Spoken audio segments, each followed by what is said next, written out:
Assalamualaikum warahmatullahi wabarakatuh. Kami dari kelompok 12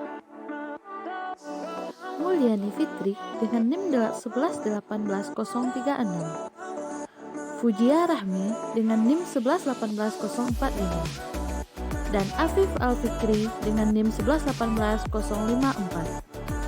Kami akan membacakan PowerPoint dari makalah kami, yaitu Strategi Pengembangan Keilmuan Islam di Indonesia, dengan dosen pembimbing Bapak Ridho Putra MAG, Hukum Keluarga Islam Fakultas Syariah IAIN Bukit Tinggi. Pengertian strategi pengembangan. Kata strategi berasal dari kata Yunani, yaitu strategos, yang artinya a general set of maneuvers carried out overcome an enduring combat, yaitu semacam ilmuwan para jenderal untuk memenangkan pertempuran.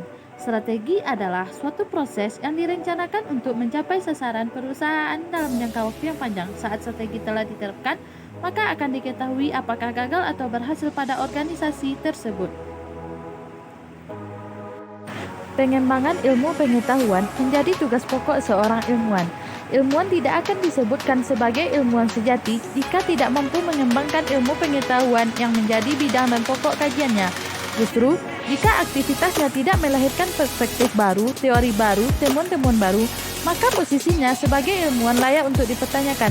Ilmu pengetahuan merupakan pengetahuan tentang suatu bidang yang disusun secara bersistem menurut metode-metode tertentu yang dapat digunakan untuk menangkal gejala-gejala tertentu bidang itu. Secara detail, ilmu pengetahuan memiliki beberapa persyaratan. Yang pertama, setiap manusia memiliki hak dasar untuk mencari ilmu.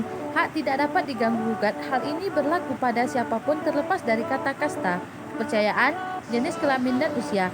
Yang kedua, metode ilmiah itu tidak hanya pengamatan atau eksperimentasi, akan tetapi juga teori dan sistematis pengetahuan memang mengamati fakta, mengklarifikasikannya sebagai dasar untuk menyusun teori.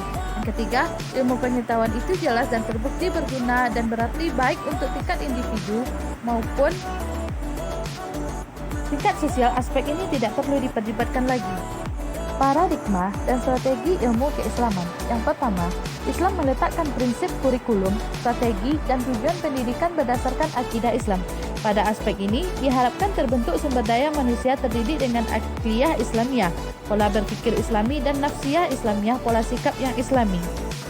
Yang kedua, pendidikan harus diarahkan pada pengembangan keimanan sehingga melahirkan amal saleh dan ilmu yang bermanfaat. Prinsip ini mengajarkan pula bahwa di dalam keislaman yang menjadi pokok perhatian bukanlah kuantitas tetapi kualitas pendidikan.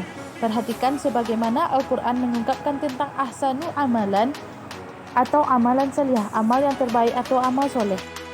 Yang ketiga, pendidikan ditujukan dalam kaitan untuk membangkitkan dan mengarahkan potensi-potensi baik yang ada pada diri setiap manusia, selaras dengan fitrah manusia dan meminimalisir aspek yang buruknya. Yang keempat, keteladanan merupakan bagian yang tidak terpisahkan dalam suatu proses pendidikan. Dengan demikian, sentral keteladanan yang harus diikuti adalah Rasulullah SAW. Dengan demikian, Rasulullah SAW merupakan figur sentral keteladanan bagi manusia. Al-Quran mengungkapkan bahwa sesungguhnya pada diri Rasul itu terdapat uswah, teladan yang terbaik bagi orang-orang yang berharap bertemu dengan Allah dan hari kiamat. Selanjutnya, strategi ilmu keislaman di Indonesia. Yang pertama, motivasi kreativitas anak didik ke arah pengembangan iptek itu sendiri, di mana nilai-nilai Islami menjadi acuannya. Yang kedua, mendidik keterampilan memanfaatkan menurut produk iptek bagi kesejahteraan hidup masyarakat pada umumnya dan umat Islam di Indonesia. Yang ketiga, yaitu menciptakan jalinan yang kuat antara ajaran agama dan iptek dan hubungan yang akrab dengan para ilmuwan yang memegang otoritas iptek dalam bidang masing-masing. Yang keempat, menanamkan sikap dan wawasan yang luas terhadap kehidupan masa depan masyarakat melalui kemampuan menginterpretasikan ajaran agama dari sumber-sumbernya yang murni kontekstual dengan masa depan kehidupan manusia. Sekian dari kami. Terima kasih. Wassalamualaikum warahmatullahi wabarakatuh.